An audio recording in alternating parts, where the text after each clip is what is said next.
যখনই বিসিবি নিয়ে কথা বলি তখনই অনেকেই বলেন যে ভাই আপনি কেন এত নেগেটিভ কথা বলেন, এত নেতিবাচক কেন কথা বলেন ভাই।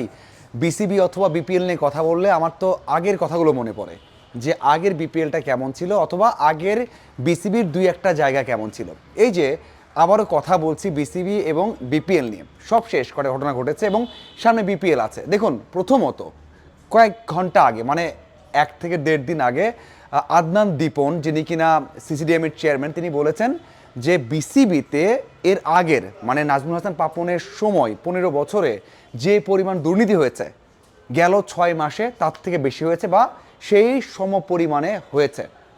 কথাটার অর্থ তো অবশ্যই বুঝতে পারছেন যে 15 বছর আর 6 মাস কত বড় একটা স্টেটমেন্ট দিয়েছেন যিনি কিনা বর্তমান পরিচালক, যিনি কিনা একটা ডিপার্টমেন্টের হেড, একটা কমিটির হেড। তিনি বলছেন যে নাজমুল হাসান পাপনের সময় 15 বছরে যে পরিমাণ দুর্নীতি হয়েছে তার থেকে বেশি বা সেই পরিমাণ এই 6 মাসে হয়েছে।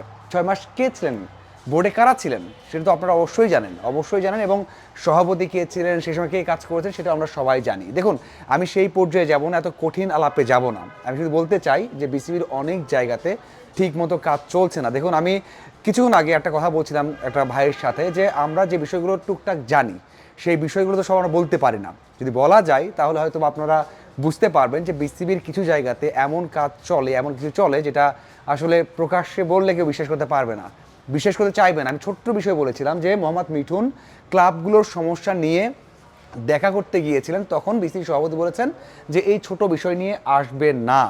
এবং আরও যারা আছেন বোর্ডে এখন বর্তমানে আছেন তাদেরও বেশ কিছু কর্মকর্তা কথা বলতে গেছেন, তিনি বলেছেন যে সময় নেই আমার, এখন সময় নেই, পরে আসার পরে কথা বলবো। তাহলে কখন সময় আছে? দেখুন, আমি বলছি না যে সদিচ্ছা নেই একেবারে, হ্যাঁ অবশ্যই আছে, কিন্তু প্রক্রিয়াটা কি? আপনি যখন সভাপতি, আপনি যখন কোনো একটা ডিপার্টমেন্টের হেড, আপনাকে সেই দায়িত্ব নিতে হবে। নেওয়া যাচ্ছে না, নিতে পারছে না, এটা হচ্ছে ছোট বিষয়গুলো বললাম। ভিতরে আরও অনেক কিছু চলছে, এই জন্যই কিন্তু বোর্ডের একজন পরিচালক বলছেন যে এরকম দুর্নীতি হয়। এটা তো কোনোভাবে আপনি ইগনোর করতে পারেন না। একজন বোর্ডের কর্মকর্তা নিয়ে কথা বলেন, আপনি তার পরের দিনের তদন্ত করা উচিত, তার পরের দিনে একটা কমিটি করা উচিত যে আপনি এই স্টেটমেন্টটা দিলেন এবং কেন দিলেন, এবং যদি আপনার কাছে প্রমাণ থাকে আপনি প্রমাণ করুন, আর না হলে যদি প্রমাণ করে ফেলেন তাহলে ব্যবস্থা নেন, আর না পারলে সেটা ব্যবস্থাও নেন। সেই সদিচ্ছা কি আছে? আমার মনে হয় সেই সদিচ্ছা নাই। অবশ্যই দুর্নীতি হচ্ছে বা হয়, এই জন্য কিন্তু সদিচ্ছা কারো নেই। ওকে, ঠিক আছে, এটা একটা বিষয় গেল। এখন হচ্ছে বিপিএল এর বিষয়। ভাই আপনারাও বলেন যে ভাই বিপিএল তো শুরু হচ্ছে, সবাই প্র্যাকটিস শুরু করেছে, দারুণ হচ্ছে, ঠিক আছে ভাই। এই প্রেক্ষাপটে বিপিএল হচ্ছে, এটা অনেক বড় একটা বিষয়, মানে অনেক বড় একটা বিষয়। দেশের অবস্থা, পারিপার্শ্বিক অবস্থা, আর্থিক অবস্থা, সব দিক দিয়ে এমন একটা বিপিএল হচ্ছে, এটা অনেক বড় একটা বিষয়, খুবই ব্লেসিং একটা বিষয়। ঠিক আছে, এটা হোক, এটা চলুক, কোনো সমস্যা নেই। কিন্তু সমস্যাটা হচ্ছে যে বিপিএল এর শুরু হওয়ার পর কি হবে। আমি এর আগে ভিডিওতে বলেছিলাম যে মাঝপথে অনেকে চলে যাবে কিনা, সেই সম্ভাবনা বা সেই সংখ্যাও কিন্তু আছে। এখন অনেকে টাকা পায়নি, আর 2 দিন পর শুরু হবে বিপিএল, সেখানে অনেকেই ডিরেক্ট সাইনিংয়ের টাকা পেয়ে যাওয়ার কথা। যখন ডিরেক্ট সাইনিংটা হয়, ডিরেক্ট সাইনিং মানে কি, যে আপনি যখন সাইন করছেন তখনই আপনি একটা অংশ পেয়ে যাবেন। যে 6 দল আছে তার মধ্যে তো 3 থেকে 4 জন এখনো হয়তো বা ফুল টাকা, মানে যে টাকা পাওয়ার কথা সে পাননি, এবং যাদেরকে সাইন করা হয়েছে তারা কি পাবেন কি না সেটারও কিন্তু একটা শঙ্কা আছে। তো এই যে শঙ্কা তৈরি হয়ে গেছে, এটা শুধুমাত্র আমি আপনি না, যারা বোর্ডে আছেন তারাও কিন্তু ভালোভাবেই জানেন যে এবার 2-1টা ফ্র্যাঞ্চাইজি গতবার রাজশাহীর মতো করতে পারেন। অনেক শঙ্কা আছে। দেশের যে অবস্থা, এই পরিস্থিতির মধ্যে বড় আয়োজন করা ঠিক আছে, দরকার নেই, কিন্তু ঠিক মতো হবে কি না, নিরাপত্তার সমস্যা হবে কি না, অথবা ঢাকাতে করা যাবে কি না আদৌ, নাকি সিলেট চট্টগ্রামে শেষ করা হবে, এমন অনেক বিষয়ই কিন্তু আছে।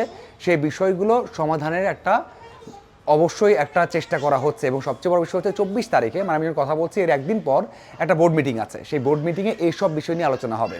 ফ্র্যাঞ্চাইজি যারা এখনও শুধুমাত্র গ্যারান্টি দিয়েছেন এবং যে টাকাগুলো দেওয়ার কথা ছিল সেটা দেননি, বা এখনও চেক থেকে নগদ হয়নি, সেই সব বিষয়ে কিন্তু অনেক আলোচনা আছে।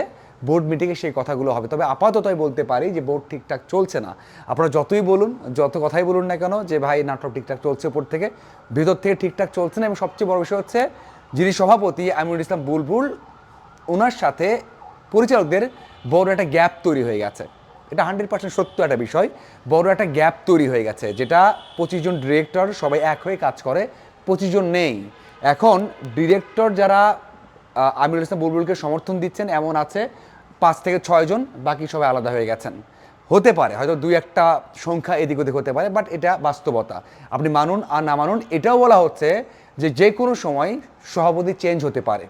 আপনি সবাই জানেন যে একটা চেয়ারে পরিবর্তন এসেছে, আবার ভিতরে সমস্যা হচ্ছে, আস্থা হারিয়েছেন, বোর্ড ডিরেক্টররা এমন মন্তব্য করছেন, তাতে অনেকেই বলছেন যে কোনো সময় আমিনুল ইসলাম বুলবুল তার জায়গাটাও হারাতে পারেন, সেই জায়গাতে অন্য কেউ সভাপতি হতে পারেন। বোর্ডে যারা আছেন তাদের মধ্যে হতে পারেন নাজমুল আবেদিন ফাহিম, হতে পারেন ফারুক আহমেদ, তারা হতে পারেন।